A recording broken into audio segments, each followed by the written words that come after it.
At ngayon mga giliw naming tagapakinig, narito si Lola Sela sa kanyang panglimang kabanata ng kanyang kwento na pinamagatang Bahay ni Tisoy. Dito sa ating dulang mga kwento ni Lola Sela.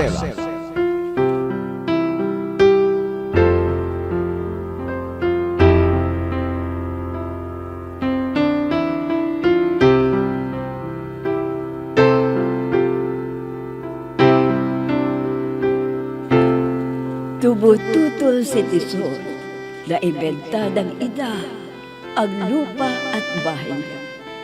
Pero wala na siyang nagawa dahil tapos na ang usapan nila. Pinagbantaan siya ni Edward na kapag tumutol ay papatayin siya nito. Binakuran na nila ang lupang kinatitirikan ng bahay niya. Sinubukan niya silang hadlagan. Sinugod ang mga tauhan ni Edward. Pero binaril siya. Malala ang sugat niya. Kaya inutusan si Bida na papasok sa bahay at kumuha ng gamot. Maraming bantay sa bahay. Kaya nahirapang makapasok ang dalaga. Hanggat dumating ang pagkain ng mga bantay.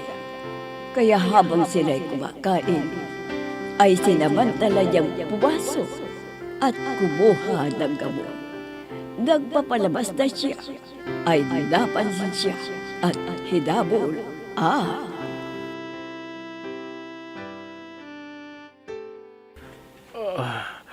Mahinang na ako. Sana dumating na si Mina para magabot na itong tama ng baril sa akin. Marami nang natapon na dugo ko. Hinang-hina na ako. Mina, nasaan ka na? Mina! Ayun! Doon siya nagsuot! Habulin natin! Bilisan ninyo! May naririnig akong mga tao na parang may hinahabol. Sino kayang mga yan? Tumigil ka! Hindi papariling ka namin! Hoy! Hindi ako magpapahabol sa inyo! Si Mina, siya pala ang hinahabol nila. Hindi nila dapat mahuli. Mina! Dalian mo! Ang gamot! Kailangan ko na! Oh, Tisoy! Malapit na ako sa'yo! Malapit na! Ito sa'yo! Mina! Yan ang napala mo! Sinabi nang tumigil ka eh! Ang tigas ang ulo! Mina! Ay, mga kasama! Pipilitin kong makalapit sa kanya. Mina! Minamahal ko. Mina! Tisoy, may tama ako. Paalam, Tisoy. Hindi ka mamamatay, Mina. Nasaan ang gamot? Nasaan? Hindi ko alam kung saan ko na ihagis. Mina! Mina! Mina!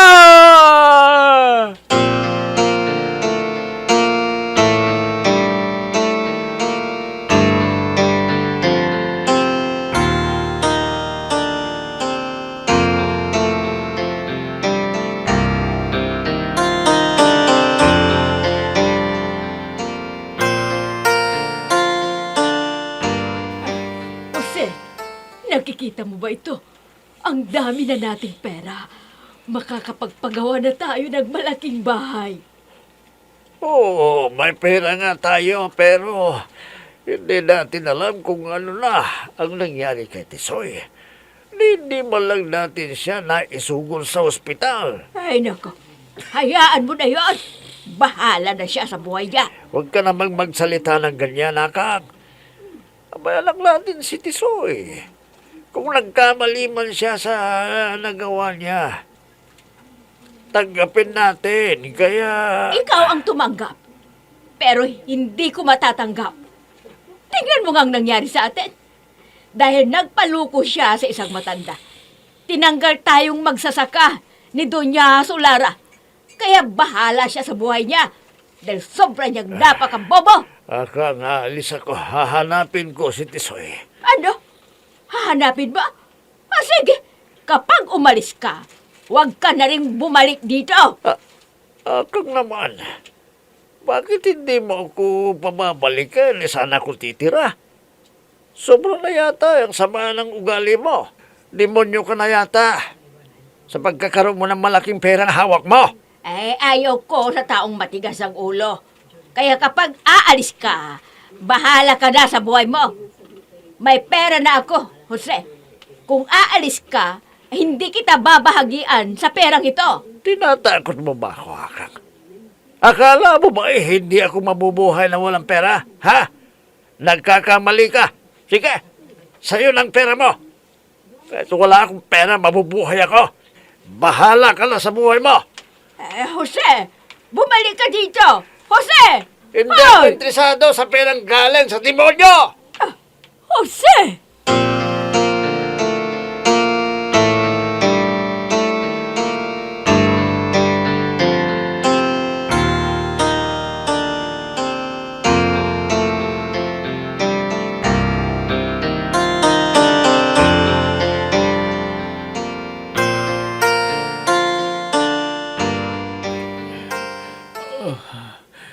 Saan kaya naitapon ni Mina ang gamot na yan?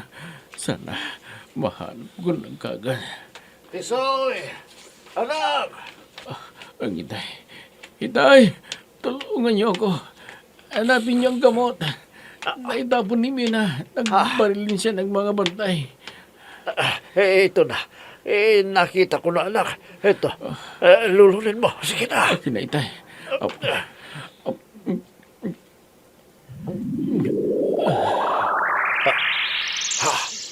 May kuryente lumalabas sa iyong katawan.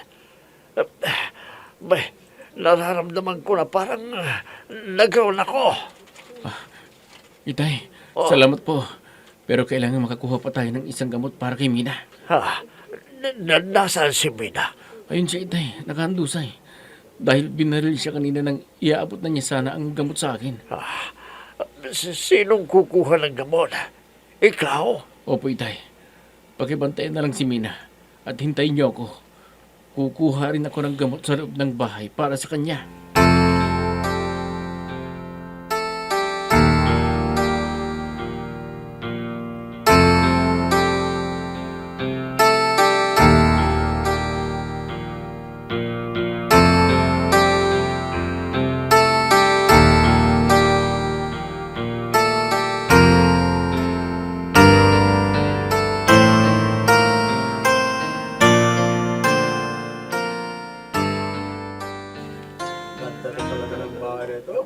May iba't ibang kulay ang kumikis na. Kakaiba ito talaga.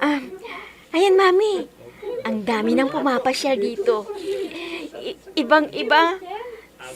Sa pangkaraniwan na tanawin, hindi mo ba? Oo, alam ko. Kaya lang habang tumatagal tumitindi naman ang kaba ko. Bakit ba? Lagi kang kinakabahan, Mami. Alisin mo na nga yung kaba mo. Ewan ko ba kung bakit ganito ang nararamdaman ko, Iha. Mami, anong nangyari? Bakit nawala ang mga ilaw sa bahay? Hindi ko alam, Iha. Kailangan umilaw uli ang bahay. Aalis na ang mga tao. Wala nang pupunta dito. Malis muna tayo rito, Iha. Hindi ko makita ang paligid. Napakadilim. Para akong nahihilo sa sobrang dilim ng paligid. Mawa ka lang sa akin, Mami. Oh. Ibababa ko kayo dito sa kinaroroonan natin. Iha, mahuhulog ako! Mahuhulog ako!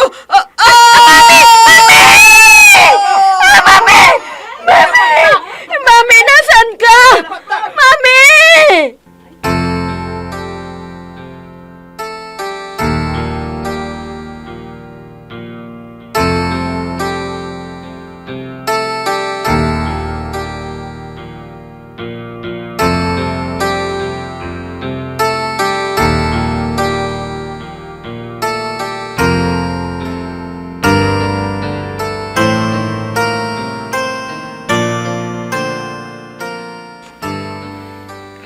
Mina, kumusta na ang pakiramdam mo? Malakas na naman ako. Parang walang nangyari sa akin. Alam mo, sumang-ayon sa akin ang mahiwagang bahay. Nung nandun na ako, biglang nawala ang liwanag. At sinamantala ko ang kumuha ng gamot. Akala ko, hindi mo na ako aabot ang buhay. Dumidilim na ang paningin ko kanina. Ako nga alalang-alala na ako. Akala ko hindi na kita maaabot ang buhay. Salamat. At napagaling tayo ng gamot sa bahay mo. Nasubukan na natin ang bisa ng gamot sa bahay. Gusto kong maibahagi sa ibang tao. Paano mo maibabahagi? Iinangkin na ni Delia. Pinalibutan nila ng bakod. At ang sinumang mamamasyal, may sinisingil na entrance fee.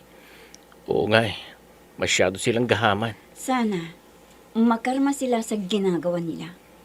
Sobra na silang mapang-api sa kapwa. Oo, Mina. Pati mga tauhan nila, mga marulupit sa kapwa. Wala silang awa. Katulad sila ng amo nila.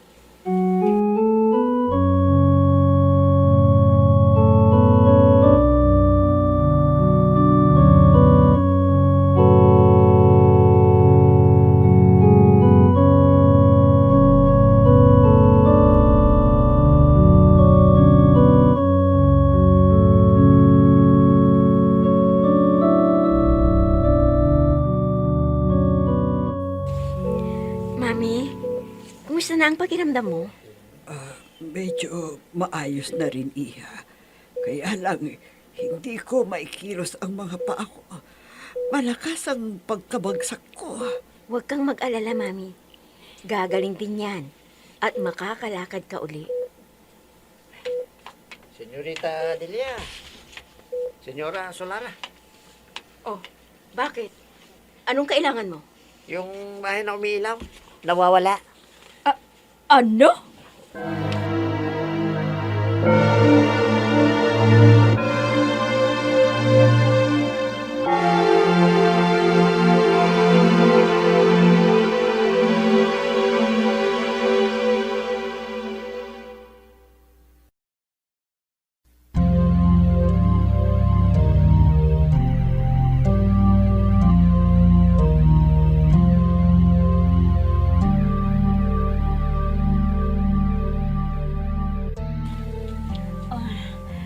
Nakapagtataka, paano nalipat ang bahay nito sa tabi ng bahay namin?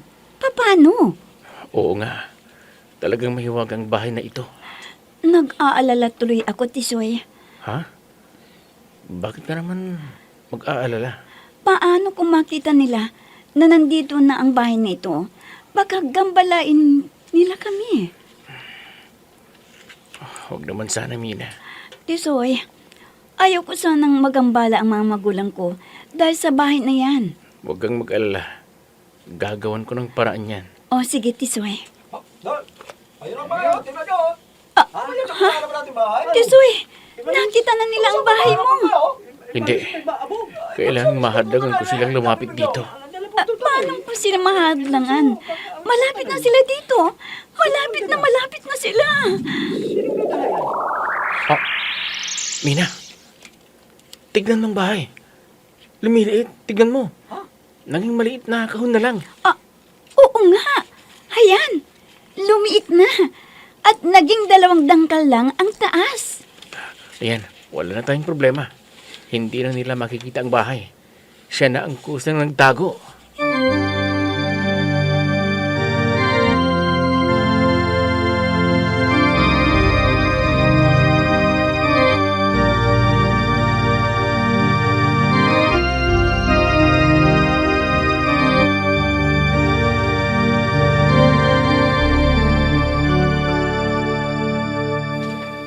Magandang umaga po, Senyorita Delia. Magandang umaga rin sa inyo. O ano? Nakita niyo na ba ang bahay na yon? Nasaan ang bahay? Nandun po sa tabi ng bahay ng isa ninyong magsasaka. Ha? Sinong magsasaka namin? Hindi na po kilala, pero magsasaka ninyo rin po yun, Senyorita Delia. Kung ganun, sila ang nagnakaw.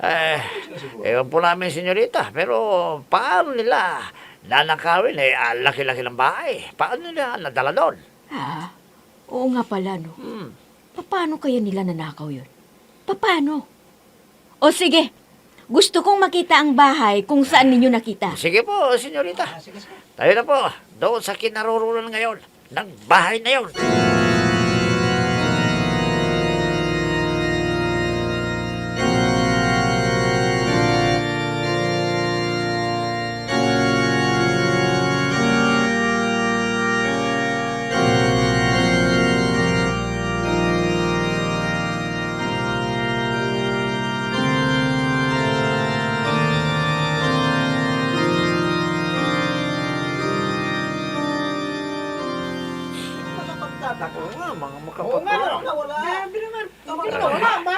Ano kaya ang pinag-uusapan ng mga tao rito? Ayan na si Jose. Baka alam niya kung paano yan ang bahay na yan. Oh, mga kasama, ano bang pinag-uusapan ninyo? Bakit kayo nag-iipon-ipon dito? Ayan na si Mang Jose, baka alam niya kung paano nawala Mang Jose, nagtataka kami kung paano nawala ang kamanghamangang bahay na nakatirik dito. Aling bahay ba ang sinasabi ninyo? Yung bahay na nasa tabi ng bahay ninyo, ayun o, tingnan nyo, wala na. Oo nga, nasaan na? Baka pinali ng maginang Doña Susara at Delia. Hindi. Ha? Hindi. Tinanong din kami kung nakita namin kung kumuha. Pero wala naman kami napansin eh. Ba, At nagtataka rin kami kung paano abay nawala yun. talagang mahiwagang bahay na yun. Oo. Alam ko na nakagagaling ng sakit ang mga gamot na nasa loob ng bahay na yun. Pero nasaan na? Bakit biglang nawala?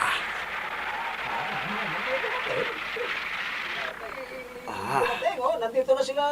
Oo nga, nandito na sila. Senyorita Delia. At kasama yung maniligaw niyang anak ni dating gobernador. Mayor Gil Balya. Magandang araw po sa inyo, Senyora Delia. Magandang araw po sa inyo, senyorita Delia. Mabuti naman at nandito kayo. May pag-uusapan tayo. Ano po yon, senyorita? Napansin nyo rin siguro na nawawala ang bahay na nagkakaroon ng iba't ibang kulay ng ilaw tuwing gabi, di ba? Opo, senyorita. Opo. Nawawala. Kaya sino man sa inyo ang makapagtuturo kung sino ang may kagagawa ng pagkawala, bibigyan ko ng 1,000,000 bilang pabuya. Ay, 1,000,000, nako. Ang laki naman, mga kasama. Sige po, alamin namin. Kung sino yung gumawa ng pagkawala ng bahay na yon. Bah, delikado ang lagay ni Tisoy. Siya lamang ang pwedeng makagagawa nito dahil sa kanya ang bahay na yon. Kaya kailangan mapaalalahanan ko siya kaagad para makapag-ingat siya. Edward, tayo na. Iuwi muna ako sa bahay. Oh, sige. Sandali lang. Bakit po, senyorita? Bakit mo? Di ba si Mang Jose yun? Tingnan nyo. Diyos ko, Siya ba yun? nakilala ako.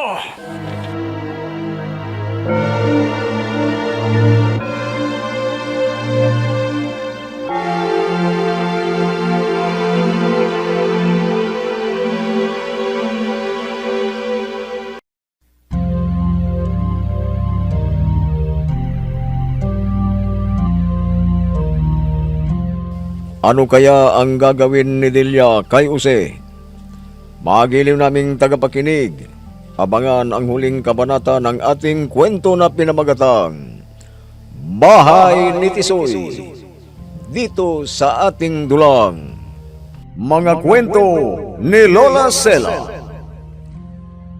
Mga nagbigay buhay sa ating dula: Myra Abrihal Narnola, Susan Malignem, Ami Diaz, Oscar Ora, Robert Di Guzman, Jun Cabato, Eva Alcoreza. Technical Supervision at Musika, Oscar Ora. Nilapatan ng tunog, Robert Di Guzman. Sa panulat at direksyon, Emma Dalupe. Mga kwento ni Lola Sela. inihahandog ng IFRI Recording Studio para sa pambansang radyo ng Pilipinas, Bombo Radio, Philippines.